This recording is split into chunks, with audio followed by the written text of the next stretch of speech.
बिस्मिल्लाहिर्रहमानिर्रहीम वस्सलातु वस्सलामु अला रसूलिल्लाह व अला आलिहि व सहबिहि अजमईन। मुअज़्ज़ज़ नाज़रीन व सामिईन इकराम, अस्सलामु अलैकुम व रहमतुल्लाहि व बरकातुहू। आज के हमारे इस वीडियो का मौजू है बुज़ुर्गों की सोहबत बड़ी चीज़ है। बुज़ुर्गों की सोहबत बड़ी चीज़ है। ए दोस्त भी आज़ूद बख़ुम खाना रूमी, ए दोस्त भी आज़ूद बख़ुम खाना रूमी, ख्वाही के दिलत पुरशवद अज़ मखज़न असरार। अगर तू चाहता है तेरा दिल असरार इलाही का मखज़न बन जाए तो तू ए दोस्त बहुत जल्द हज़रत रूमी की मजलिस इरफ़ान में आ जा। औलिया कराम और बुज़ुर्गान दीन हर ज़माने में मौजूद रहे और हमेशा मौजूद रहेंगे। बल्कि शेख़ अकबर हज़रत मुहिउद्दीन इब्न अरबी फतूहात मक्किया की जिल्द 2 में ये इरशाद फरमाते हैं कि हर ज़माने में औलिया अल्लाह में एक वली ऐसा भी होता है जो कुरान पाक की इस आयत वहुवल काहिरु फ़ौक़ इबादिही के मुताबिक हर चीज़ पर गालिब और मुतसर्रिफ़ होता है। एक मरतबा किसी ने हज़रत शेख अबू अब्दुल्ला सालमी से दरियाफ़्त किया कि औलिया अल्लाह को किस तरह पहचाना जा सकता है। आपने फरमाया कि जिस शख्स में ये सफ़ात हमीदा, ज़बान की लताफ़त और नरमी, हुस्न अखलाक, कुशादा रुई, खंदा पेशानी, खल्क़ खुदा से शफ़क़त व मोहब्बत से पेश आना और दुनियावी हिर्स व लालच से दूरी मौजूद हों, वो अल्लाह का वली होता है। इस ज़मन में हज़ूर गौसुस सकलैन सैयदना शेख अब्दुल क़ादिर जीलानी का इरशाद मुबारक मौजूद है कि हकीकी सूफ़ी वो है कि जिसने अपना ज़ाहिर व बातिन कलामुल्लाह और सुन्नत रसूल की मुताबत में कर लिया हो। एक और बुज़ुर्ग का फरमान है कि सूफ़ी या वली वो है जो तमा ना करे, जमा ना करे और मना ना करे। ताजदार कौनिया शरीफ हज़रत मौलाना जलालुद्दीन रूमी इरशाद फरमाते हैं कि पीर वो है जो रास्ता दिखला दे, ऐसा रास्ता कि जिस पर चले तो बादशाह यानी अल्लाह तबारक व तआला के दरवाज़े तक पहुँच जाए। हज़रत इमाम आज़म अबू हनीफ़ा ख़ुद फ़कीरों और दरवेशों की मजलिस में हाज़िरी देते। हज़रत इमाम शाफ़ी जब बीमार होते तो सैयदत नफ़ीसा की खिदमत में हाज़िरी देते। हज़रत शेख फ़रीदुद्दीन अत्तार निशापुरी फरमाते हैं कि कुरान पाक और हदीस नबवी के बाद कोई कलाम भी मशाइख के कलाम से बढ़कर बेहतर व अफजल नहीं, क्योंकि उनका कलाम हाल का नतीजा होता है। हज़रत पीर रूमी फरमाते हैं चूँशुदी दूर अद हुजूर औलिया दर हकीकत गश्ताए दूर अज़ खुदा। अगर तू अरफान हक़ की सोबत से दूर हो गया तो फिर अच्छी तरह समझ ले कि दर हकीकत तो अल्लाह तबारक व तआला से दूर हो गया।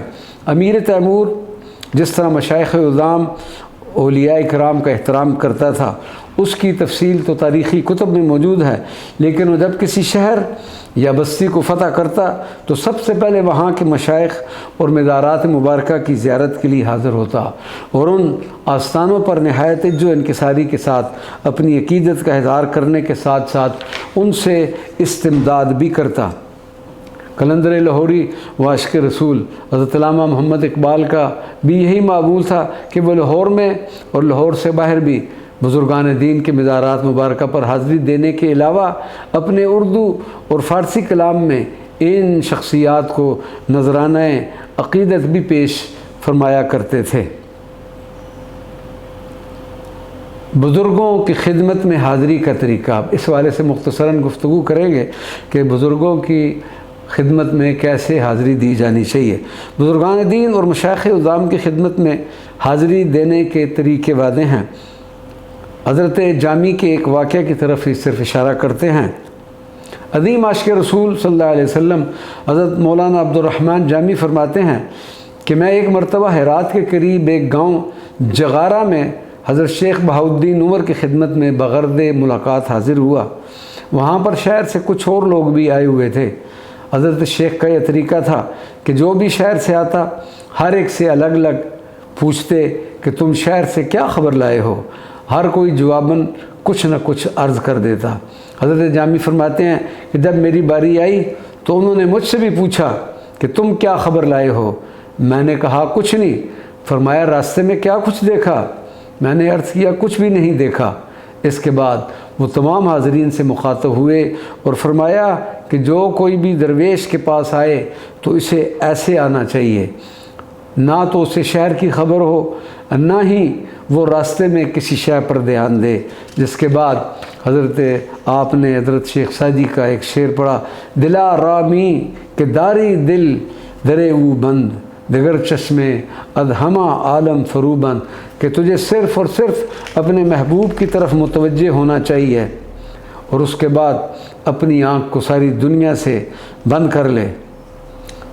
آج کے اس افراتفری اور بے سکونی کے پرفتن دور میں اس بات کی اشد ضرورت ہے کہ ہم اپنے اسلاف اور بزرگان دین کی زندگیوں، ان کے عملی کارناموں اور روحانی تصرفات کا مطالعہ کریں، اولیاء و صالحین کی صحبت اختیار کریں، کیونکہ نیک لوگوں کی صحبت میں ایک گھڑی بیٹھنا 100 سال کی عبادت و ریاضت سے بہتر ہے۔ بقول حضرت رومی، صحبت نیکان اگر یک ساعتس، بہتر 100 سال زہد و طاعتس۔ اور پھر اس رحمت و برکت سے بھی مستفید ہوں گے جو ان لوگوں کی مجالس پر نازل ہوتی ہے۔ سچائی جزو ایمان ہے اور اس کا انسان کی تکمیل شخصیت پر گہرا اثر ہوتا ہے۔